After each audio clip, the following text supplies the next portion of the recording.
late July, the sun is glowing, far away seems all despair.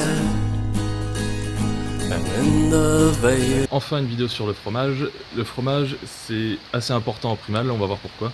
En plus de ça, on a une certaine exigence sur la qualité pour le fromage. On va voir c'est quoi les caractéristiques qu'on recherche. Alors il y a une chose assez importante déjà à savoir, c'est que le lait cru, il ne tourne pas, il fermente, et donc il ne sera jamais périmé. Il va juste se transformer petit à petit en fromage. Donc le fromage, on va le laisser affiner en cave, et là il va développer une moisissure, une croûte dessus. Et les moisissures, ça peut être du mycélium, et donc si on regarderait ça au microscope, ce serait comme plein de petits champignons. Et ces champignons-là, ils dégagent des spores. Le mycélium, il est présent partout, dans les forêts, dans les prairies, dans le sol. Il pénètre partout. Et c'est ça qui va manger tout ce qui est racines, les troncs d'arbres, les branches, ce genre de choses. C'est le genre de substance blanche laiteuse qui suinte sur les troncs d'arbres morts. Et donc si on mange ça à partir d'un fromage, ça peut éventuellement provoquer des détox. Donc si jamais vous êtes sujet à ce genre de détox, il est quand même conseillé de ne pas manger la croûte ou au moins gratter la croûte du fromage. Et pourquoi ça peut faire détox? C'est parce que les spores de mycélium pénètrent notre corps et commencent à décomposer les parties de notre corps qui ne fonctionnent plus très bien, qui sont mortes. Donc c'est une bonne chose, ça permet à notre corps de s'en débarrasser. Mais par contre, cette détox peut être trop forte.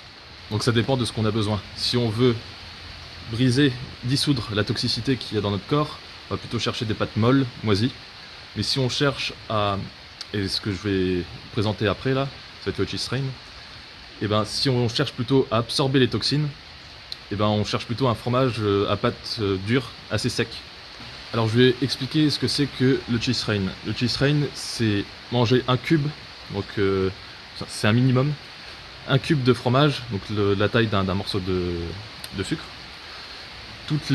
Alors ça peut varier toutes les 5 minutes, toutes les 10 minutes, 15, 30, toutes les 60 minutes. Et de faire ça de manière régulière. Donc ça c'est entre les repas. Mais le plus important c'est aussi juste avant un repas. Juste avant une prise alimentaire. N'importe quelle prise, ça peut être boire un jus, manger de la viande, boire un milkshake, n'importe quoi. Donc on mange ce morceau de fromage tout seul ou avec un peu de beurre. Donc le beurre, c'est surtout pour les personnes qui sont maigres. Donc ceux qui sont maigres et qui font le cheese strain, c'est intéressant d'avoir le beurre parce que ça aide à capter des toxines en plus. Ce bout de fromage là, on va pas le digérer parce qu'il ne possède plus d'activité enzymatique parce qu'il est sec. Donc plus c'est sec, moins il y a d'activité enzymatique, donc plus c'est difficile de le digérer. Donc le fait de ne pas le digérer, ça a son importance parce que ce bout de fromage là, comme il est constitué de minéraux et de graisse, il va permettre de chélater aux toxines. Donc le chélateur en primal, numéro 1, c'est le fromage, cru sans sel. Deuxième particularité, il ne doit pas être salé. Parce que s'il est salé, le sel dans le fromage va commencer à fractionner le fromage. Et là, on va pouvoir le digérer. Et un autre aspect aussi important, c'est que s'il est pasteurisé, là aussi, on va commencer à le digérer. Ce qu'on veut éviter justement pour faire le cheese strain. Donc ce bout de fromage là, il va commencer à attirer toutes les toxines qui se trouvent dans la circulation sanguine, dans le système lymphatique et dans le système neurologique. Donc ce fromage là, c'est comme une éponge, il va absorber toutes les toxines, les chélater et nous permettre de les évacuer de notre corps. Et le fromage, plus il sera sec, plus il sera absorbant. Donc j'ai un fromage ici. Donc là je sais pas si on peut voir, mais il est moyennement sec, hein, il est encore souple. Donc ça on peut le laisser sécher dans le frigo ou même n'importe où. En fait la cave elle est à une hygrométrie maximum, il y a le maximum d'humidité dans l'air. Et donc quand il y a de l'humidité, ça permet d'avoir ces moisissures là. Donc ces moisissures là, entre autres grises, c'est du mucor. Et blanche, je pense que ça devrait être du mycélium. Voilà, donc ça c'est un fromage que je viens d'entamer, qui fait environ 4,5 kg. Si jamais vous n'avez pas ce genre de fromage et que vous avez par exemple un fromage frais du type cottage, vous pouvez le laisser un peu sécher et il fonctionnera aussi plutôt bien. Comme on est intoxiqué, on a constamment des poisons, des toxines qui sont déversées dans notre système digestif. Et notre estomac, il a des cycles de 40 minutes. Par exemple, on mange un bout de fromage, le fromage atterrit dans notre estomac, et il y a plein de toxines qui sont libérées via l'acide chlorhydrique. Donc ce bout de fromage-là va absorber toutes les toxines. Donc il faut laisser un laps de temps de 10 minutes avant de pouvoir manger autre chose. On ne va pas redigérer nos propres toxines. Par contre, on a une fenêtre pour manger qui est de 30 minutes, avant que l'estomac ne recommence à sécréter à nouveau de l'acide chlorhydrique qui est toxique. La voie normale pour les toxines de s'échapper de notre corps, c'est par la peau. Normalement 90% des toxines sont évacuées par la peau. Le système digestif, c'est pas le meilleur moyen, normalement, naturellement. Sauf que le fromage permet de le faire très bien. Donc une fois qu'on commence à faire le cheese train, une fois qu'on est en primal, c'est le premier émonctoire, le système digestif, pour tout ce qui est toxine. Donc ça c'est très intéressant parce que le fromage passe, il va faire le plus gros de la détox, éliminer toutes les toxines, et une fois que ça c'est fait, la nourriture qu'on a ingérée va pouvoir être utilisée à son plein potentiel. Si vous voulez vous débarrasser de vos toxines rapidement et très vite, il faut manger beaucoup de fromage très régulièrement. Agenous donne l'exemple d'un de ses clients. Il est revenu le voir 7 mois plus tard. Donc en fait il a fait une consultation et 7 mois plus tard il est revenu en faire une deuxième. Et Agenous, à chaque consultation, regarde l'iris. Et il a remarqué au tout début qu'il y a une zone dans l'iris qui correspond au système digestif. Il avait vu beaucoup de métaux lourds. Et la personne était très maigre. Donc en fait ça veut dire qu'elle gardait toutes les toxines en elle. Et donc 7 mois plus tard, Agenous regarde à nouveau son iris, il se rend compte que 90% des métaux lourds ont disparu. Alors il est très étonné parce qu'il a vu ça que quelques fois, donc il lui demande qu'est-ce qu'il a fait. Parce qu'il n'y avait aucune différence physiquement, le gars était toujours maigre. Et donc le gars expliquait que Agenous lui avait prescrit 7 mois plus tôt de manger du fromage cru sans sel, donc le cheese train. Donc il l'a fait, mais sauf qu'il n'arrivait pas à s'en empêcher de manger du fromage. Et il en mangeait énormément. Il en mangeait 450 à 700 grammes par jour. Donc toute cette quantité-là de fromage permettait une chélation de tous les métaux lourds dans son système digestif. Ce qui a permis de le nettoyer très rapidement. Et donc ça montre bien aussi, un des principes en primal, c'est que si on donne un minimum à manger, donc le minimum c'est le cube de fromage, il n'y a pas de maximum, à moins qu'on le spécifie un peu comme les fruits. Les fruits, normalement, c'est pas plus d'un par jour. Sauf indication contraire dans certaines détox, par exemple. Donc il n'y a pas de limite. Si on veut manger comme une grosse coche, faut y aller. Et c'est d'ailleurs tout le but de la vidéo que j'ai fait sur qu'est-ce que je mange dans une journée. Et donc la vidéo où je mange 8000 calories dans une journée. C'est pour montrer qu'il faut apporter le maximum de nutriments et qu'en primal, on veut justement se goinfrer. Il faut manger le plus possible. Alors pour vous, personnellement, quelle quantité et à quelle fréquence il faudrait que vous mangiez du fromage pour faire le cheese train? Eh ben, ça dépend de vous. Vous pourrez regarder votre iris et voir un anneau proche de la pupille. Plus il est sombre, plus on est intoxiqué en métaux lourds, surtout dans le système digestif. Donc plus il est intéressant pour ces personnes-là de faire du cheese train.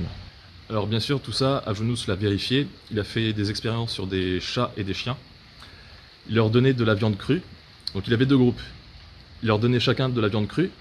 Sauf qu'à un groupe, il donnait que la viande, et à l'autre, il donnait en plus du beurre, de la crème ou du fromage. Et ce groupe-là, qui avait tout ce gras-là en plus, et le fromage, Agenous s'apercevait que la majorité des toxines de la viande, donc en fait c'était une viande qui était conventionnelle, avec des antibiotiques, des hormones de croissance et tout ça, des antibiotiques, des vaccins. Donc ce groupe-là, la plupart des toxines se retrouvaient dans les excréments, contrairement à l'autre groupe où ce groupe-là absorbait les toxines. Alors voilà pour expliquer comment on fait le cheese train si l'on veut manger un repas de viande. Et en même temps, ça va me permettre de vous montrer ce que c'est qu'un repas de viande idéal. Alors d'abord, on mange un cube de fromage, on attend 10 minutes, et après ça, on peut manger la viande et au moins 3 cuillères à soupe de gras. Donc toujours manger du gras avec les protéines, et là on a une fenêtre de 30 minutes pour pouvoir manger la viande. Ce qu'il est possible aussi de faire, c'est de rajouter une goutte de gelée royale au milieu du repas de viande. Ça va permettre d'assimiler encore plus les protéines, ça rajoute encore des enzymes. Après ça, on attend 25 minutes. On attend 25 minutes à partir de la dernière bouchée de viande. Après, on remange un morceau de fromage. Après ça, là, on peut finir de manger le gras. Alors, le gras, on peut manger du beurre avec du miel, ou on peut manger des morceaux de gras qui sont issus d'une viande, donc il faut que ce soit 100% de gras. On peut manger aussi la formule lubrifiante. Une fois qu'on a mangé ça, on attend 10 minutes. Et une fois que ces 10 minutes-là sont passées, on peut enfin manger le fromage avec le miel. Il vaut mieux boire 1 ou 2 gorgées de lait avec le fromage et le miel. Parce que le fromage et le miel, ce sont des aliments quand même assez secs. Et donc ça va permettre de réhydrater tout ça. Donc ça va permettre une meilleure digestion. En plus de ça aussi, le fromage et le miel, on peut rajouter un peu d'ananas. Ça va aider à digérer. Maintenant, comment il faut faire pour digérer le fromage si on veut le digérer? Et bien comme je l'ai dit, le fromage, quand il est sec, il n'a plus d'activité enzymatique. Donc ce qu'il faut rajouter, c'est des enzymes. Et on peut le faire via soit le miel, soit des fruits. Il y a des fruits qui sont plus particulièrement efficaces pour ça. Et ça va être les fruits comme de l'ananas.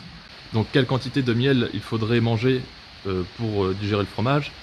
En fait, pour 3 parts de fromage, il faut 1 part de miel. 1 part maximum.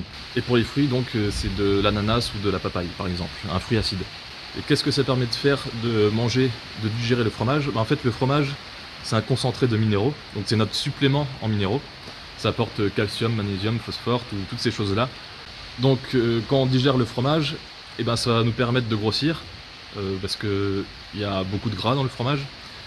Et tous les minéraux aussi qui sont présents dans le fromage, on va les absorber, contrairement au cheese rain.